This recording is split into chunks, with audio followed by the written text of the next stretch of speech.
Hello guys, this is Ankit and once again welcome to W3 web school. और SEO series के इस particular video के अंदर हम लोग देखने वाले हैं कि कैसे हम लोग गूगल सर्च कंसोल को अपनी वेबसाइट के साथ कनेक्ट कर सकते हैं।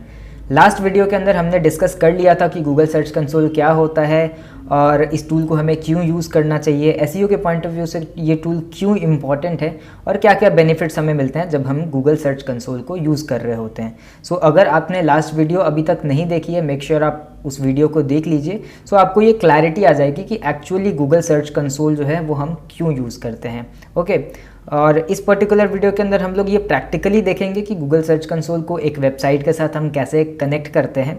Okay, so simply Google search console को किसी भी वेबसाइट के साथ कनेक्ट करने के लिए आपको सिंपली गूगल के अंदर जाना है और गूगल सर्च कंसोल को सर्च करना है। ओके, और जैसे ही गूगल सर्च कंसोल के ऊपर आप आएंगे, इस प्लेटफॉर्म के ऊपर आपके पास कोई भी प्रॉपर्टी जो है एडेड नहीं होगी। ओके, जैसे कि यहाँ पे भी अगर आप देखेंगे, ये जो स्क्रीन दिख रहा है, यहाँ पे कोई भी प्रॉपर्टी यहाँ पे एडेड नहीं है इस पर्टिकुलर गूगल अकाउंट के थ्रू। ठीक है, तो आपको सिंपली क्या करना है, ऐड प्रॉपर्टी के ऊपर क्लिक करना है और ऐड प्रॉपर्टी पे क्लिक करते ही ये वाला जो ऑप्शन है आपको दिखने लगेगा। यहाँ पे दो ऑप्शन है, आप डोमेन मेथड के थ्रू भी क्या कर सकते हैं, ऐड कर सकते हैं, और आप यहाँ पे URL प्रीफिक्स इस ऑप्शन को यूज़ करके भी किसी भी प्रॉपर्टी को गूगल सर्च कंसोल के अंदर ऐड कर सकते हैं। ओके, सो यहाँ पे अगर हम लोग देखें तो हम लोग, ये हमारे पास एक डमी वेबसाइट है, इस वेबसाइट को हम लोग गूगल सर्च कंसोल के साथ कनेक्ट करने वाले हैं। ओके, सो सिंपली हमें क्या करना है, हम इसके URL को यहाँ से कॉपी करेंगे और कॉपी करने के बाद अगर हम देखें तो यहाँ पे दो मेथड्स अवेलेबल हैं। हम डोमेन मेथड का भी यूज़ कर सकते हैं, ठीक है, लेकिन डोमेन मेथड जो है ये थोड़ा सा लेंदी प्रोसेस है, इसमें DNS वेरिफिकेशन की ज़रूरत पड़ती है।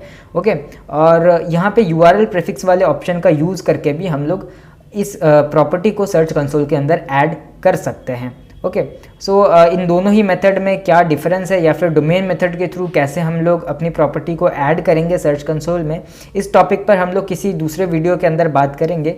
इस पर्टिकुलर वीडियो के अंदर हम लोग URL प्रीफिक्स वाले ऑप्शन का यूज़ करने वाले हैं। सो सिंपली हम लोग यहाँ पे अपने URL को पेस्ट करेंगे और पेस्ट करने के बाद यहाँ पे हम लोग क्लिक करेंगे कंटिन्यू के ऊपर।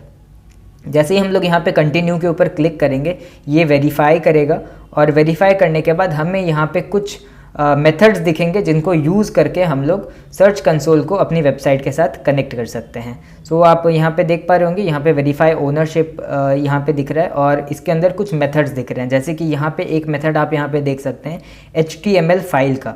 ठीक है, तो एक HTML फाइल जो है वो हम यहाँ से डाउनलोड कर सकते हैं और उसे हम अपनी वेबसाइट के ऊपर अपलोड करके जो है वेरिफिकेशन जो है करा सकते हैं। या फिर आप यहाँ पे देखें तो HTML टैग का यूज़ करके एक HTML टैग हमें यहाँ से मिलेगा, जिसे हमें अपने वेबसाइट के हेड सेक्शन के ऊपर लगाना होगा। ओके, तो उसके थ्रू भी जो है हम अपने साइट को गूगल सर्च कंसोल के साथ कनेक्ट कर सकते हैं।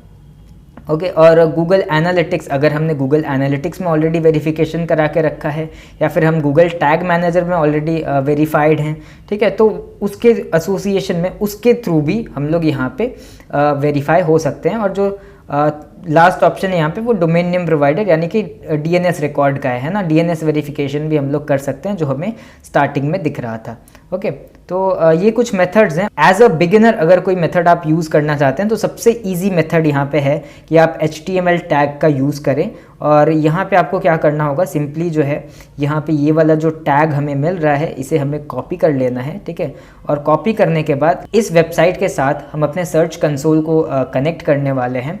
तो अगर हम यहाँ पे देखें तो हम ये वेबसाइट वर्डप्रेस के ऊपर बनी हुई है। ओके, और वर्डप्रेस के अंदर अगर हम इसके डैशबोर्ड के अंदर आते हैं, सो आप डायरेक्टली क्या कर सकते हैं कि यहाँ पे अपीयरेंस में जाएंगे और अपीयरेंस में थीम एडिटर में जाके हम इसके हेड सेक्शन में वो कोड जो है पेस्ट कर सकते हैं। ओके, लेकिन हम ऐसा नहीं करेंगे, हम यहाँ पे एक प्लगइन का यूज़ करने वाले हैं, WP कोड। सो आप जो है इस प्लगइन का यूज़ कर सकते हैं, ठीक है, और इसके थ्रू भी जो है हम अपना टैग इस वेबसाइट के हेड सेक्शन में डाल सकते हैं। आपको सिंपली इस प्लगइन को इंस्टॉल करना होगा और एक्टिवेट करना होगा, और जैसे ही हम लोग इस प्लगइन को इंस्टॉल कर लेते हैं, आप यहाँ पे देखेंगे यहाँ पे ये कोड स्निपेट्स का ऑप्शन यहाँ पे आएगा और यहाँ पे हमें हेडर एंड फुटर के ऊपर चले जाना है। ओके, और जैसे ही हेडर एंड फुटर के ऊपर जाते हैं, जो टैग हमने यहाँ पे कॉपी किया है हमें सिंपली उसको यहाँ पे पेस्ट करना होता है। ओके, आप यहाँ पे उसे पेस्ट करेंगे हेड के अंदर, ठीक है। जैसे ही आप ये प्लगइन इंस्टॉल करते हैं आपको यहाँ पे 3 बॉक्सेस मिलते हैं। पहला बॉक्स यहाँ पे हेडर का है, दूसरा यहाँ पे बॉडी का है और तीसरा यहाँ पे फुटर का है।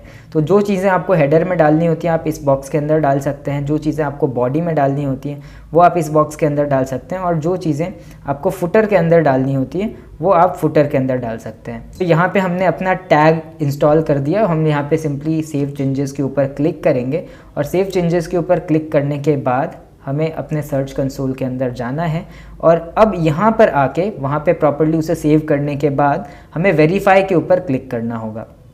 तो ये यहाँ पे थोड़ा सा टाइम लेगा, और उसके बाद जो है हमारी प्रॉपर्टी यहाँ पे वेरीफाई हो जाएगी। वेरीफाई होने के बाद हम सिंपली यहाँ पे गो टू प्रॉपर्टी करेंगे। ओके, सो ऑलरेडी ये प्रॉपर्टी हमने ऐड करके रखी थी सर्च कंसोल के अंदर, ठीक है। इसीलिए सर्च कंसोल के पास इसका कुछ डेटा अवेलेबल है। बट आप फर्स्ट टाइम किसी वेबसाइट को सर्च कंसोल के साथ कनेक्ट कर रहे हैं तो यहाँ पे जो है डेटा आपको तुरंत से यहाँ पे रिफ्लेक्ट नहीं होगा। इसे थोड़ा सा टाइम लगता है, 24 आवर्स 48 आवर्स यहाँ पे थोड़ा सा टाइम लगता है डेटा को रिफ्लेक्ट होने में। ओके, सो आई होप कि आपको समझ में आया होगा कि सर्च कंसोल को अपनी वेबसाइट के साथ कैसे कनेक्ट करते हैं। आगे आने वाली वीडियोस के अंदर हम लोग इन रिपोर्ट्स के बारे में बात करेंगे कि सर्च कंसोल के अंदर क्या क्या रिपोर्ट्स आपको देखने को मिलती हैं, या फिर क्या क्या फीचर्स हैं सर्च कंसोल के जिन्हें आप यूज़ कर सकते हैं। ओके, सो ये सारी चीज़ें हम लोग आगे आने वाले वीडियोज़ के अंदर डिस्कस करेंगे। आई होप कि आपको ये वीडियो समझ में आया होगा कि कैसे हम लोग सर्च कंसोल को अपनी वेबसाइट के साथ कनेक्ट करते हैं। अगर आपको इससे रिलेटेड कोई भी डाउट है तो आप कमेंट सेक्शन में पूछ सकते हैं, और आगे आने वाली वीडियोस के लिए आप इस चैनल को सब्सक्राइब कर सकते हैं। सो मिलते हैं किसी और वीडियो में। Till then, bye.